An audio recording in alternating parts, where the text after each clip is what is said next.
Chapter 8. Batten Down the Hatches. Once I was back in room 26, I spent a lot of time in my sleeping hut, trying hard not to think about boats. Every once in a while, though, I couldn't resist checking up on my friend's progress. With Mr. Brisbane's advice and help, holes were drilled, keels were attached, boats were sanded and painted, and sails were raised. He seemed especially pleased with the progress Kirk and Richie were making with their tall ship. "Just make sure that those sails don't weigh the boat down," he told them. "I'm going to test it at home tonight," Kirk said. After Mr. Brisbane moved on, Richie turned to Kirk. "Maybe I could test it at home." "Have you ever sailed a model boat before?" asked Kirk. Richie admitted that he hadn't. "But I can tell if it sails or sinks." "Look, I've done this before with my dad," Kirk explained. "He knows all about boats. He was in the Navy." "But I haven't done anything," Richie complained. "Great," said Kirk. "You'll get a prize and you don't have to do the work. Trust me, we'll win." I guess Richie couldn't think of anything else to say, but he sure looked miserable. Kirk didn't seem to notice. "Hey, where do fish sleep?" he suddenly asked. Richie just stared at Kirk. "In a waterbed," Kirk cuckolded. Richie didn't. Gail didn't look any happier than Richie. Heidi was out sick with a bad cold, so Gail had to work alone, and her mother, who was so encouraging to the other students, continued to insist that she decorate the sail. "Why can't it be white?" Gail asked. "That's so unimaginative," Mrs. Morgenstern replied. "Remember how you resisted changing your room? Now you love your golden walls, don't you?" "Yes, but that's different," Gail answered quietly. So Gail continued to spend her time working on the hull of the boat. I think she was delaying the time when she had to decorate the sail, or upset her mom if she did it. I felt sorry for Richie and Gail, but at least they'd have the chance to sail on Potter's Pond and have a picnic with Treasure, while I'd just sit in room 26 with no one to talk to but a twangy old frog. I know, Og's a nice guy, and I wasn't being fair to him, but I was feeling down in the dumps. Even when Mrs. Brisbane read from Jolly Roger's Guide to Life, I wasn't very cheered up. I thought I couldn't feel any lower until school was over and Mrs. Wright came in. She was carrying a clipboard and had her shiny whistle around her neck. It's hard to relax around a woman who always wears a whistle. "Mrs. Brisbane, here are a few more forms you'll need for the field trip," she announced abruptly. I was surprised to see that Mrs. Brisbane just smiled and said, "Fine, I'll make sure they're taken care of." "By the deadline," Mrs. Wright snapped back. "Of course," Mrs. Brisbane replied. "Now, Ruth, I have an idea. To make sure that our field trip is safe and orderly and everything goes smoothly, I was wondering if there was any chance you could come along and help supervise." I think if I'd been on my wheel, I would have fallen off. Mrs. Wright looked about as startled as I felt. "Well, I don't know," she said. "I mean, yes, it would make sense. Perhaps I can rearrange my schedule that day." "You'd be a big help," Mrs. Brisbane said, although I didn't agree. "And you'd have a lot of fun." Mrs. Wright looked even more startled than before. "Oh, well, of course, that wouldn't be my purpose in being there," she said. Mrs. Brisbane flashed her a big smile. "Of course not, but it wouldn't hurt to have some fun, would it?" So that was Mrs. Brisbane's idea. She wanted to help Mrs. Wright have some fun. I didn't think that even a wise teacher could make that happen. The only fun Mrs. Wright had was when she blew her whistle, which wasn't fun for small creatures with sensitive ears like mine. "Good luck," I muttered as Mrs. Brisbane left the room. "Good night," she answered cheerily. That evening I had to listen to the splishing and splashing coming from Og's tank, which only reminded me that he could swim as much as he liked, while I was forbidden to be in water. Ever. I guess Aldo didn't know that I wouldn't be joining the class at Potter's Pond. He continued to whistle and dance the hornpipe and say things like "Harg" and "me hearty." When he called me a salty dog, I felt sad, because if there's one thing I'm not, it's an unreasonable creature like a dog. On Thursday night, Aldo said a very strange thing. Maria has made me a pirate's outfit. She says I'll look handsome in it. Maria was Aldo's very nice wife, and I could hardly believe that she wanted him to be a pirate too.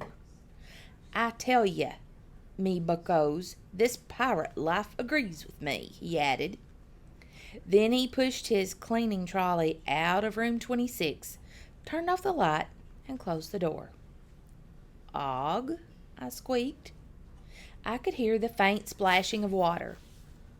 Og, do you think Aldo is going to be a pirate and sail away, and we'll never see him again?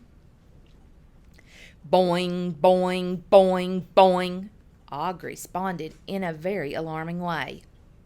I hope not either, I answered, although I'm usually only guessing what Og is trying to say. Aldo had left the blinds open so that the street light outside lit up room 26 and bathed it in a soft glow. The tables were pushed together so the boats were all in a row. I'm taking a little walk, Og, I suddenly announced, flinging my cage door open. I was able to drop down from the table where Og and I lived directly onto the table with the boats. It was grand seeing them up close. There was the beautiful swan boat with real feathers that Saya and Miranda brought in. The pirate flag looked wonderfully menacing on the boat Garth and AJ built. I had nothing but admiration for the colorful Chinese junk that Tabitha and Seth designed. The Viking boat that Art and Mandy created tilted a bit too much to one side, but they still had time to fix it. The tall ship was missing because Kirk had taken it home to test it. Gail's boat, and it was practically hers alone, since Heidi had been sick all week, was plain and simple, just like the poster of the classic sailboat on the wall. My friends were doing a great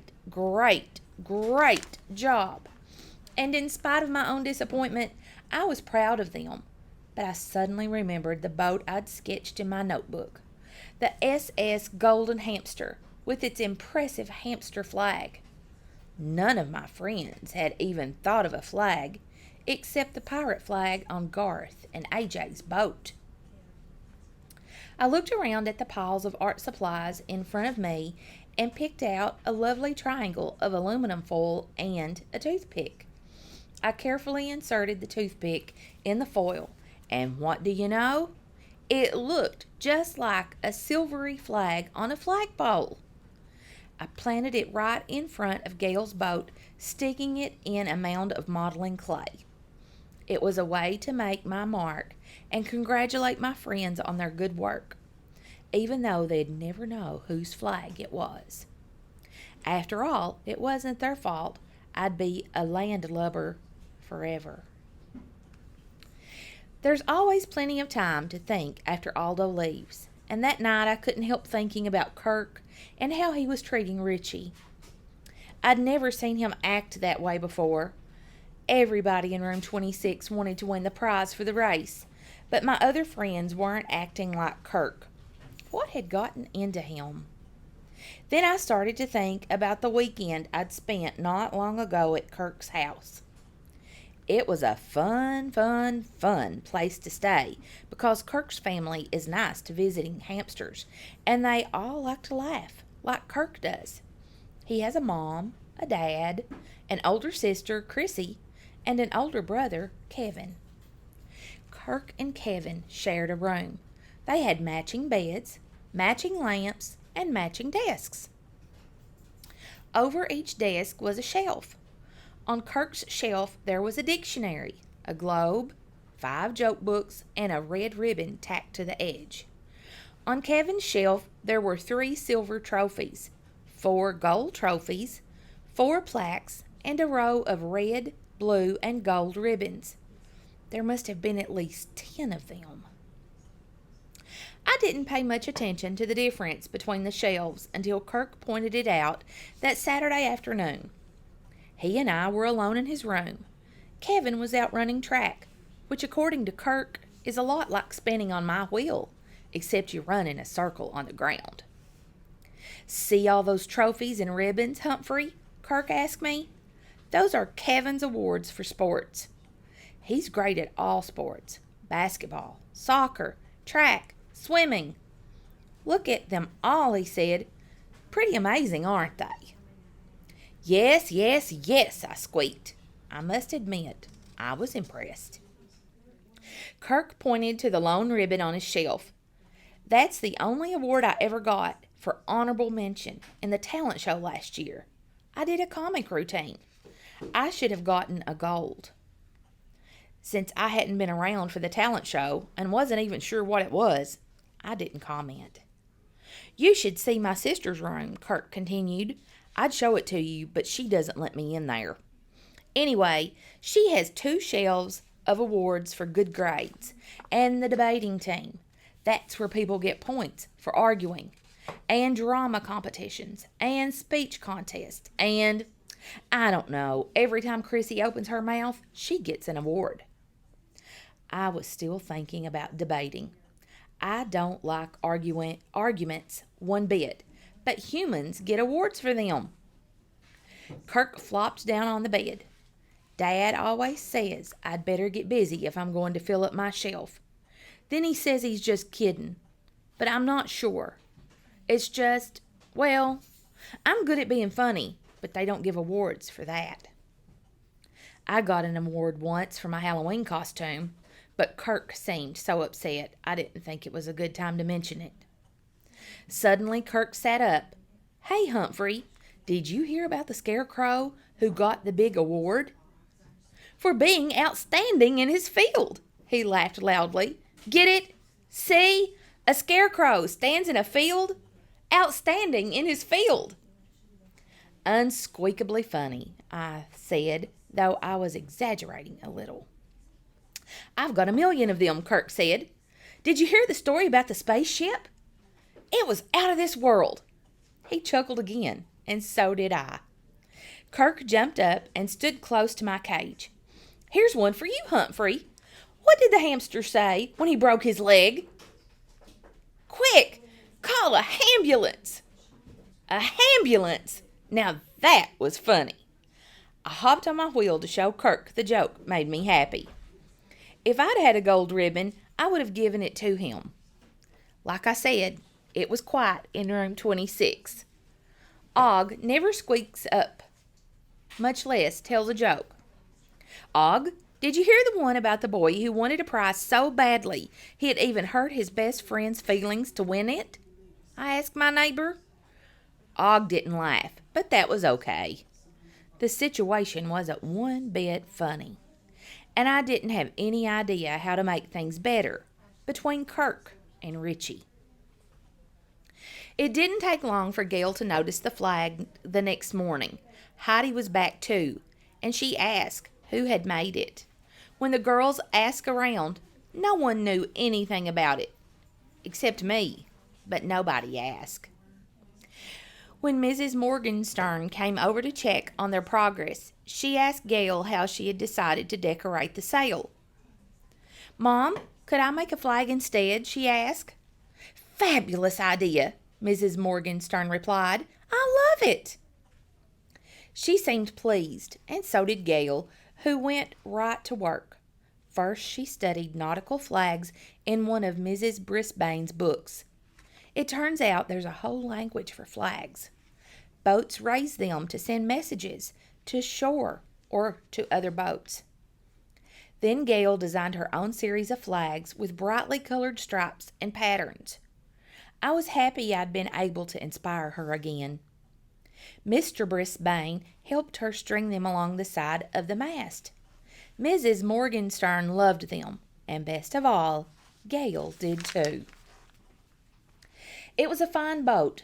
They were all fine boats, especially after Mr. Brisbane helped Art and Mandy get their Viking ship to stand up straight. Kirk looked very pleased when Mr. Brisbane checked out their tall ship. "It floated perfectly last night," Kirk said. "I knew it would." Mr. Brisbane was full of praise. After he moved on, Kirk turned to Richie and said, "I think we've pretty much got first prize wrapped up." "You've got first prize wrapped up," Richie snapped. "I'm just a big nobody." Kirk looked surprised. "Come on, Richie. No one has to know I did all the work.